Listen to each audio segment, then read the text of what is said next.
Alberto Panta, jefe de Servicio de Cuidados Paliativos para Adultos del Hospital Profesor Alejandro Posadas. Él ha titulado su presentación Llévame a casa, cuidar más que curar.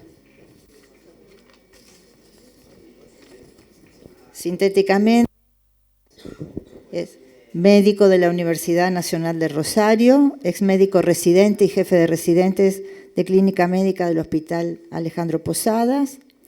Realizó su capacitación en cuidados paliativos en el Instituto Rofo y en el Instituto Nacional del Cáncer. Desde el año 2012 desarrolló la sección de cuidados paliativos en el Hospital Posadas, donde es docente y jefe de sección, y médico de medicina domiciliaria del Hospital Italiano. Se capacitó además en gestión de salud, docencia y atención primaria de la salud.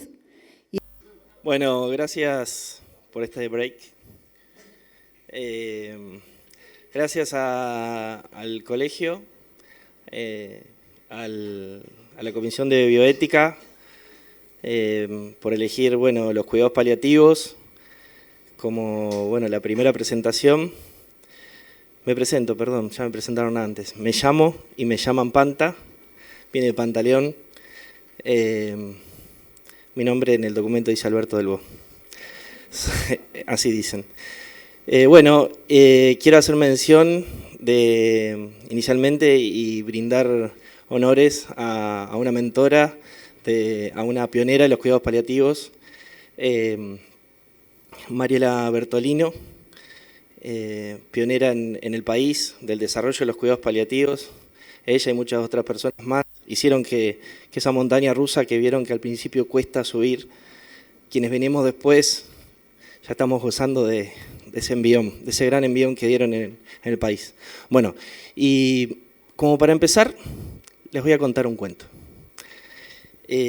Pensaba cómo compartir con compañeros, médicos y no médicos, o que pueden estar escuchando esta presentación. Pensaba qué le pasa a una persona que está ahí en esa cama. Daniel se llama el cuento, se llama Llévame a casa, y es de Daniel, perdón. Dice así: mi nombre es Daniel, llegué hace unos días al hospital. Tengo que decirles que aquí la gente fue amable.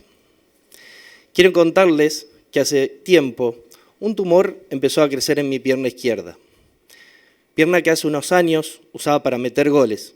Me gustaba zigzaguear, pararla, hacer firuletes y fundir la pelota fuerte al arco. Y hasta de chico pensaba en ser futbolista. Estoy en una sala general. Pocos me miran. Todos miran eso, que yo ya no puedo ni mirar. Sus caras fruncen, algunos se ponen barbijos, otros no. Algunos me vendan la pierna, otros le echan líquidos. La señora de al lado le tira lisoform, la de enfrente desodorante común. Se acercaron muchos médicos, algunos jóvenes, otros no tanto. Todos me preguntaron por qué no me había sacado eso. ¿Por qué no me habían operado? Me preguntaban, ¿por qué me dejé estar? ¿Por qué no le di una solución? Yo poco podía contarles. Esa pierna pensaba seguir haciendo goles. Después vinieron los doctores de los huesos. Solo hablaron de la cirugía y discutían si por acá arriba o por acá abajo, o vamos a ir más arriba o vamos a ir más abajo. Ponele nivel, decía uno. El más jefe dijo, anótalo para mañana. Mi vecina casi se muere. Otro día más de dolor. Otro día más de dolor. Ahora, quiero pedirles disculpas. Decirles que yo no me operé antes. Vine ahora porque fue cuando pude, cuando mi mamá consiguió un turno para el Uber. Quiero contarles que antes que ustedes me vio mucha gente, muchos médicos, muchas enfermeras administrativas y qué sé yo cuántas personas. Pero yo solamente siempre hice lo que pude. Buena noticia, ayer me operaron. Mi pierna izquierda ya no está. Es de día, acaba de salir el sol, Los rayos entran sin pedir permiso por una ventana del Hospital Posadas. Mis manos están ahí como siempre. Ellas trazan surcos que revelan al detalle quién soy y quién fui. Yo nunca fui viejo, nunca me sentí así. Siempre vi en ese lugar a otras personas. Ahora estoy aquí. Sábanas, alcoholes, pomadas, pastillas, guías de suero, gasas, jeringa, médicos, enfermeras. Apenas abro los ojos, ya no siento dolor y ellos ya no huelen olor. Mucha gente viene a verme, me siento bien, aunque me resulta raro volver a ver a mi papá ya muerto. No me da miedo, al contrario, me consuela, me alivia. Me da seguridad de haber vuelto. Él canta. Mira por la ventana y se fuma su cigarrillo de siempre. Veo a mi mamá, mi mirada la captura. Ella se desespera, yo me sonrío y le doy la mano. Me pregunta cómo estoy, si quiero decirle algo. Ahora es ella quien me pide perdón y abraza a mi hermana. Las dos lloran. Yo vuelvo a sonreír. La escucho y puedo sentir en mi rostro la brisa que despeja lo banal. Siento el alivio de haberlas encontrado. Junto aire y le digo, gracias mamá, me voy a casa.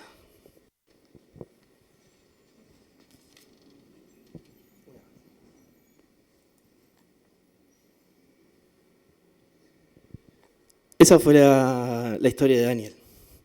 Traté de contárselas en primera persona y desde ahí, desde la cola en la cama. Cuando pienso en un hospital, siempre me llamó la palabra hospital y yo decía hospital público. Cuando empecé a trabajar para el italiano decía, ¿cómo italiano si no es público? Y me di cuenta y empecé a estudiar, ya de grande, porque era grande, que hospital significa dar lugar, que significa que tiene muchos servicios, que viene de huésped, que viene de hospes. Y dar lugar viene de la mano de ser compasivo, y compasivo viene de la mano de compartir la emoción del otro. Y me pregunto, cuando entré en el hospital, ya hace bastante, que no le hagan caso tampoco a eso, qué grande que era este hospital y me encantó, porque yo no quería ir al Posadas. Vengo de Santa Fe, estudié en Rosario. Y dije, a ver qué grande que es este hospital.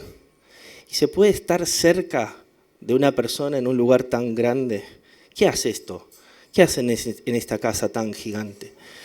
Y resulta que los números son grandes. Nacen 3.000 personas por año. Circulan 10.000 personas por día. El pueblo de mi abuelo tiene 4.000. Se dan 3.000 desayunos. Se lavan 1.000 prendas. Se gastan 15 kilos de jabón. Se atienden 615 camas. Adultos, niños, centros obstétricos, terapias intensivas, unidades cerradas, guardias. Se reciben 20.000 llamadas. Se otorgan 3.500 turnos. Se atienden 500 personas de demanda espontánea. Y 2.500 fueron programadas. Ingresan 100 y salen 100 de unas camas. Se operan 7.200 cirugías mayores y un total de 18.000 cirugías. Y este número se mantiene desde hace muchos años. Se mueren 1.200, 1.300 personas hace mucho tiempo en el Hospital Posadas todos los años. La pregunta fue, ¿cómo mueren esas personas? ¿Cómo mueren ahí? ¿Cómo podemos intervenir nosotros? Y nos empezamos, y los invito a pensar, la invitación era cuidados paliativos. Ahora la invitación es a pensar la vinculación de 3 palabras, paliativos, que viene de paliar, que viene de palium, de cubrir, que significa cubrir con un manto aquel que tiene frío, algo muy simple.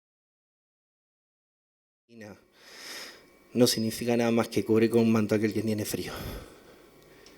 Y una casa donde nace y muere la gente, donde nació y moría la gente antes. La abuela nació y murió en su misma casa. Y a veces acá pasa lo mismo. Pacientes me dicen, yo nací acá y me voy a morir acá.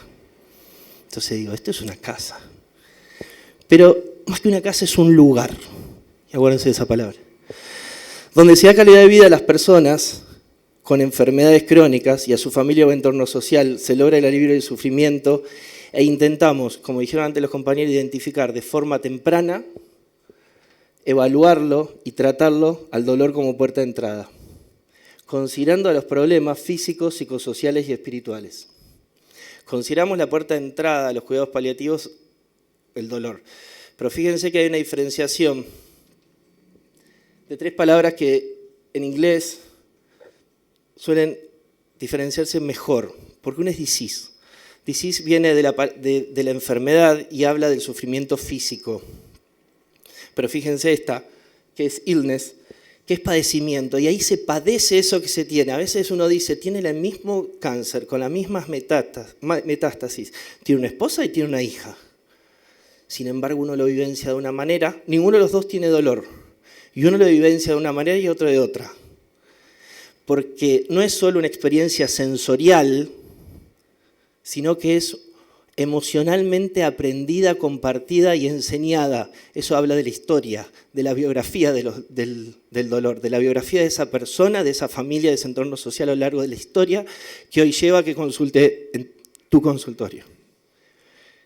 Y ese padecimiento lo lleva a que socialmente y funcionalmente no sea más o no se identifique más con quien era. Y ahí decimos, está deprimido, no está deprimido, está desmoralizado. Está disfuncionalizado. Entonces se empieza a poner más complejo. Decimos hospital, posadas, alta complejidad. Yo digo, eso me hablan para mí. ¿Y qué pensamos? En tomógrafo, resonador, la hemodinamia, el arco-en-C, bla, bla. Es verdad, es alta complejidad. Pero nosotros somos de alta complejidad y de baja tecnología. Vemos paciente y familia desde el diagnóstico.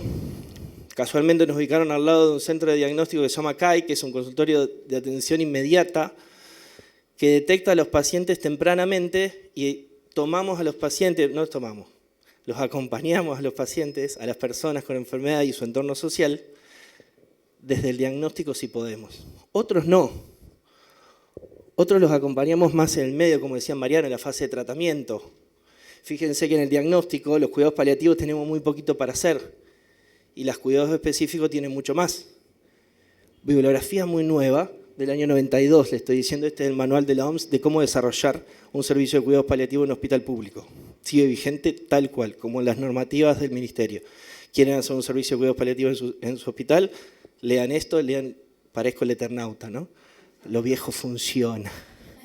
Funciona. Bueno, y acá, sobre el final de la vida, tenemos mucho más para hacer, pero fíjense, y esto le decimos a los oncólogos, no se vayan, chicos, porque ustedes también tienen que hacer sobre el final de la vida y tienen que estar. Me pasó a paliativos. Es así. Al oncólogo. Es así. Bueno, y acá no tenemos más a la persona con enfermedad, pero nos queda el entorno social que los cuidados paliativos tienen que seguir acompañando.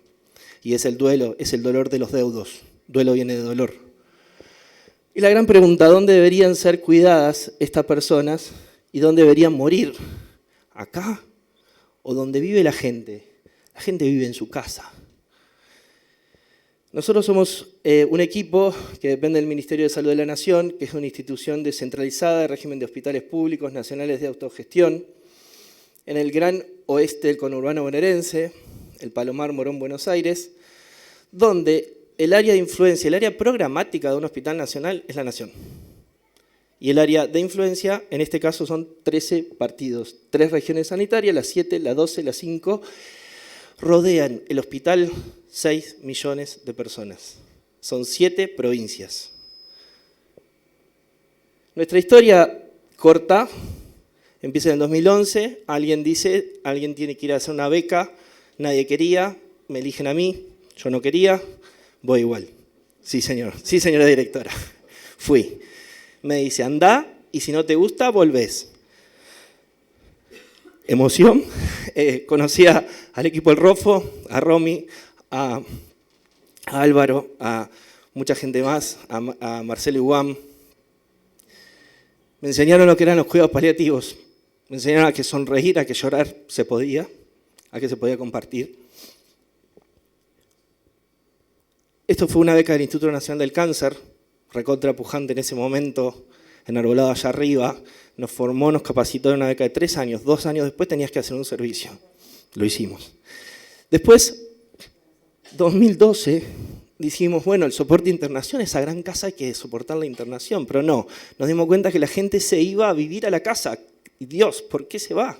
Si queríamos que se mueran acá, nosotros veíamos fin de vida. No, la gente vive en la casa. Resulta que no era fin de vida, era vida, hasta que la muerte ocurre. Tuvimos que irnos al ambulatorio. Tuvimos un modo, ¿no? Gracias a Dios que nos fuimos, porque la gente vive ahí. Y nuevamente el Estado capacita, entrena, educa, con becas. Fíjense esto, 4 enfermeras, 4 médicos, llegamos a ser 5 enfermeras, 5 médicos, una administrativa y una psicóloga. Después de 2014 pasaron cosas, quedamos muy pocos. 2020, pandemia, también pasaron cosas. Fueron 2 grandes golpes, 2014, banderas de un color, 2020, COVID. Pero paradójicamente donde hay crisis hay que aprovechar. Fuimos parte de la institución. Nos pasaron a sección.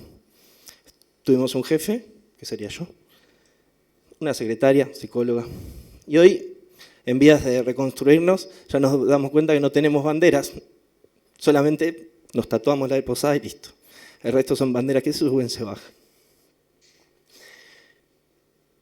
Fomentamos la actividad docente, pensamos en residentes de clínica, UDH del pregrado, médicos internistas, de otras instituciones, pero nuestra gran fortaleza es ver que esos médicos, que esa atención paliativa la teníamos que nosotros enseñar y la puerta de entrada del tratamiento del dolor lo teníamos que enseñar en ese que estaba en la puerta de entrada, porque yo no estoy los sábados a la noche, no estoy los domingos a la tarde. Entonces, y no tenía que ser un pantacentrismo, sino que tenía que ser un hospitalocentrismo. Hasta ahí, eso lo digo, después lo borro.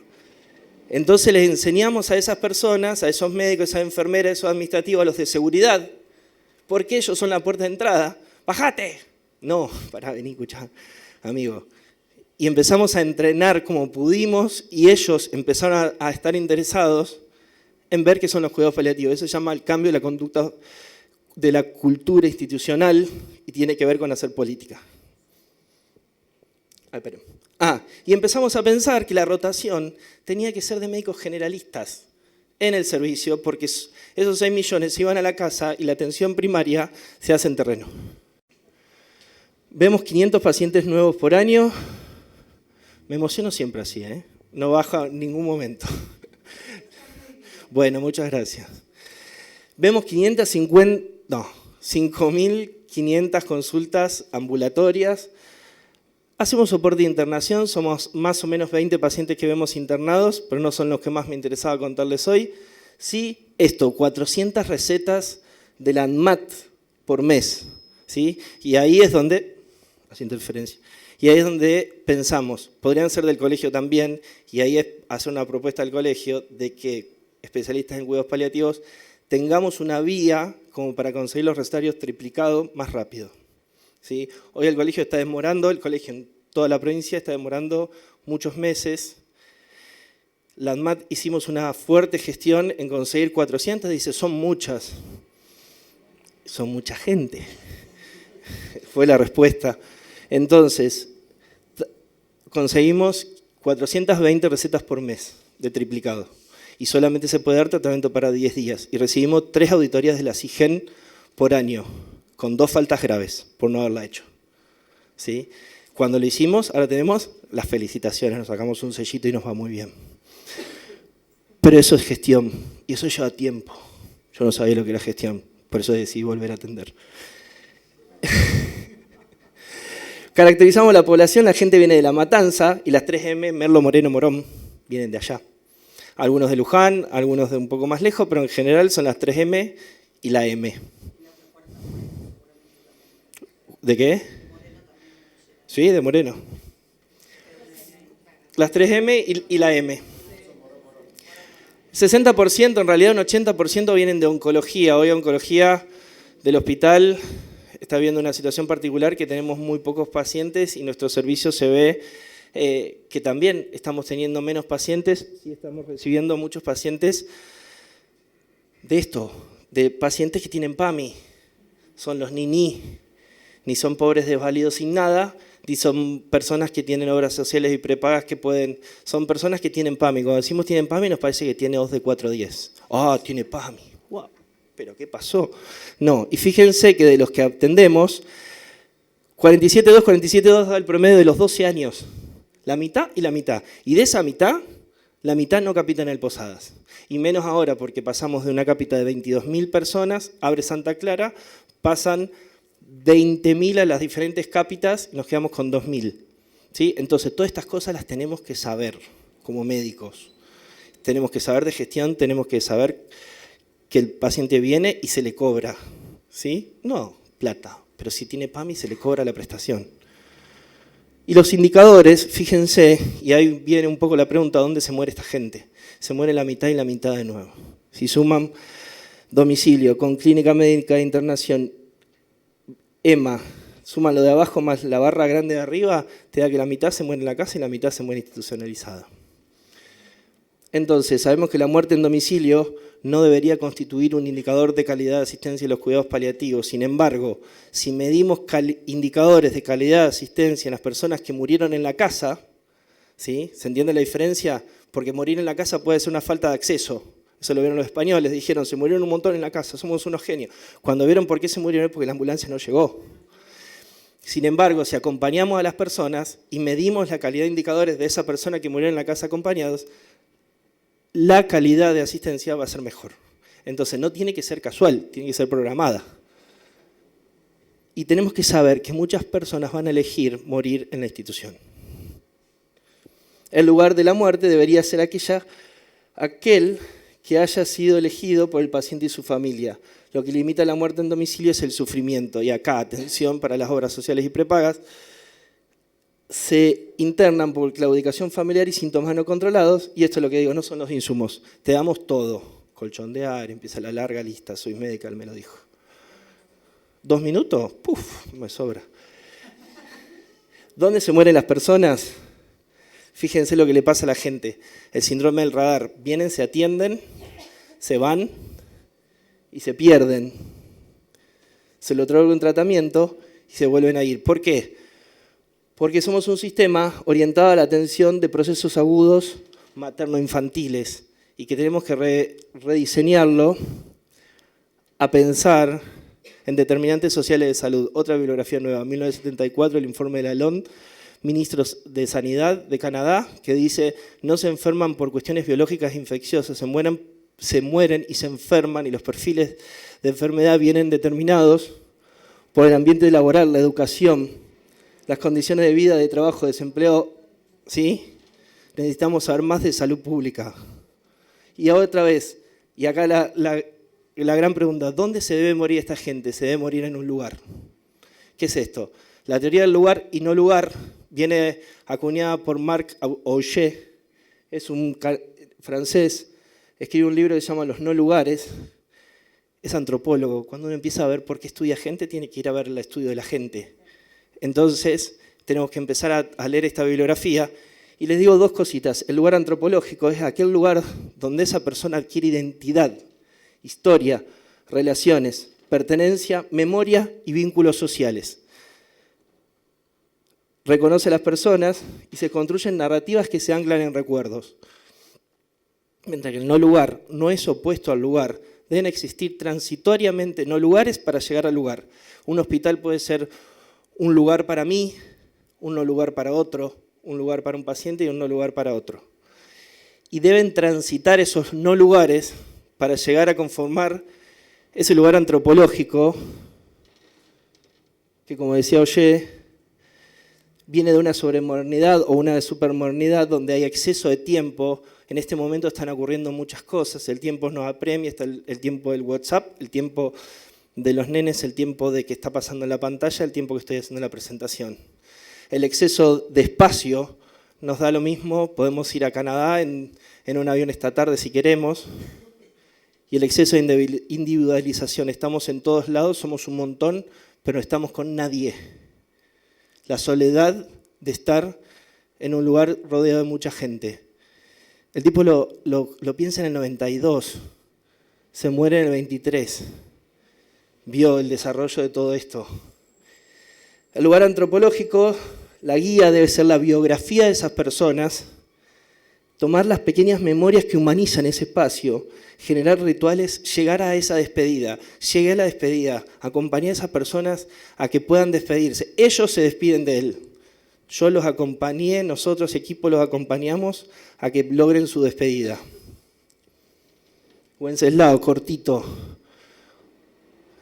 Analfabeto, carro, caballo, 4 pibitos, cuartel quinto, Moreno, al fondo, calle de Barro. Su esposa, más joven, 34 años, cáncer de cuello uterino, nuestro tercer diagnóstico en el Hospital Posadas, mientras que en las estadísticas nacionales es el 8º, en el Posadas tiene como tercero o cuarto. Para pensar, es un indicador de salud pública, social. 2 nefrostomías. Wenceslao me dice, me la llevo a casa. Y yo le dije, no, Wenceslao, vos no tenés casa. El tipo me agarró el brazo y me dijo, eso que para vos son 4 chapas, esa es mi casa. Pucha, digo, qué aprendizaje. No cansado de equivocarme, le dije, bueno, Wenceslao, pero tu señora necesita una vía subcutánea y vos no sabes leer. No se lo dije así, ¿no? Y me dijo, no, claro, pero sé aprender que un montón de ustedes no saben. Genial, Wenceslao. Te debo esta filmina. Entonces, no hay que interpretar. Ese es su lugar. Es donde él y ella lograron identidad. Menos juzgar y menos imponer.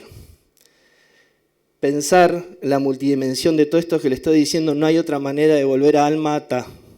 Y pensar la atención primaria de la salud no como precaria para pobres del todo con P, primaria para pobres del primer nivel, sino como una estrategia de atención estratificada con complejidades progresivas de un primer nivel cerca de la gente y un tercer nivel más tecnologizado. Capacitando al personal, proveyendo opioides, haciendo redes de nodos, con referencia, acuérdense de esto, y con la participación comunitaria.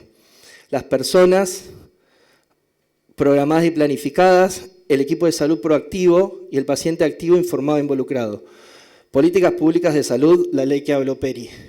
El gobierno debería garantizar la integración de los servicios de cuidados de salud. La política educativa en jaque.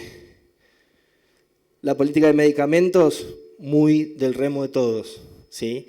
Todos debemos hacer lo que tenemos que hacer para que esa gente tenga la morfina en la mano. Y el liderazgo comprometido, acá estamos. ¿Pero qué le pasa a este liderazgo? Le pasa esto. Ay, perdón, se me llenó de banderas. Entonces se cansa.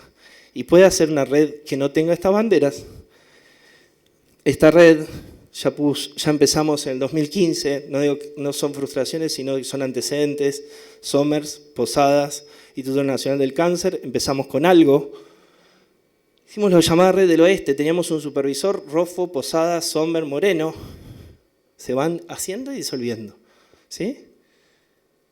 Hicimos la presentación del COFESA que mis 2 compañeros presentaron, y esta es la tercera, el cuarto año seríamos, o la cuarta etapa, Colegio de Médicos de Morón. Fíjense que a esta red se le suman los hospice, sin colores, sin banderas, con gente que quiere cuidar gente a cambio de nada. Hospice Santa Teresita, me emociona, cada que no lo creía posible, hoy existe, soy su asesor, hay 2 compañeras médicas que forman parte del equipo con Hidalguía todos los días, ya llevamos 10 personas, vamos a decir, más o menos, lleva un año de crecimiento y es la idea que el colegio y quienes están en el territorio del distrito puedan acercarse, saber quiénes son y derivar pacientes. Se suma AMA viene de amar. Otros hospice son gente que tiene un hospice que ellos quieren tener una casa y yo le pido a Dios que no la tengan nunca. ¿Por qué? Porque lo que hacen, amalgama, une lo que nadie une lo que no pudieron unir diferentes iniciativas y AMA lo está uniendo, une Posadas, Sommer, Moreno, Morón. Y el colegio se viene a meter acá muy bien, a toda esta red. Y entonces, ya termino, vamos a construir un lugar, fíjense, vemos pacientes, vemos personas con enfermedad, Vemos su aspecto físico, pensamos que tiene una familia, la acompañamos, la asesoramos, vemos lo social, vemos su aspecto psíquico, cómo se afecta, cómo lo padece, cómo se funcionaliza. Hablamos de sus creencias, si tiene religión o no, pero su espiritualidad, concepto bien amplio. Empezamos a pensar en equipos accesibles que eviten el radar, que tomen la comunicación como su herramienta vincular, que sostengan la política de medicamentos, que puedan seguir, que sostengan la estrategia de atención primaria, se acuerden de los determinantes sociales de salud. Piensen en esta persona que va a vivir ahora y un día se va a morir, Angelito. Y revise su biografía de acá para atrás. Entonces, la gran pregunta, ¿dónde se va a morir? Si acá, o en el hospice, y ahí aparece Jesús. Esto es miren, lo saco acá, y esta es la gran complejidad. La respuesta a la pregunta ¿dónde se va a morir este hombre? ¿Qué sé yo? Donde después de haber hecho todo esto, se muera. ¿Qué sé yo? ¿Por qué paliativos? Porque mejoran la calidad de vida de los pacientes, porque dan seguridad de atención, favorecen la autonomía, alivian el sufrimiento, reducen el duelo complicado de las familias, prevención primaria del duelo patológico complicado. ¿Por qué para el equipo? Porque genera equipo interdisciplinario. Esto me encanta decir. Alta complejidad, baja tecnología. No necesitamos nada. Un montón. No necesitamos el tomógrafo. Se rompió el tomógrafo. Pucha, qué lástima. Es de bajo costo, eficiencia. La ecuación de eficiencia la pueden lograr con muy pocas cosas. Reducir el desgaste profesional. Esto es la mirada egoísta. Nos hace bien a nosotros. Álvaro Saurí decía, nosotros somos unos egoístas porque queremos que ustedes estudien bien para cuando yo me muera. Un genio. Es el jefe o ex jefe del Instituto Roffo. Y hace que la distribución sea equitativa, darle más a quien menos tiene. Y ya me voy. Y le vamos a decir a Daniel, a ese hombre con esa pierna, que no podremos ni queremos evitar su muerte, sí lo vamos a acompañar en eso que se llama vida hasta que la muerte ocurra, y sí podremos ayudarlo o ayudarla a construir su lugar, un espacio con identidad, vínculos e historia. Vean lo que los demás no ven, lo que los demás deciden no ver, por temor, conformismo o pereza. Vean el mundo de forma nueva cada día. Y por último, y para que no los deprima el banderazo de muchos colores, les dejo esta que es la más linda.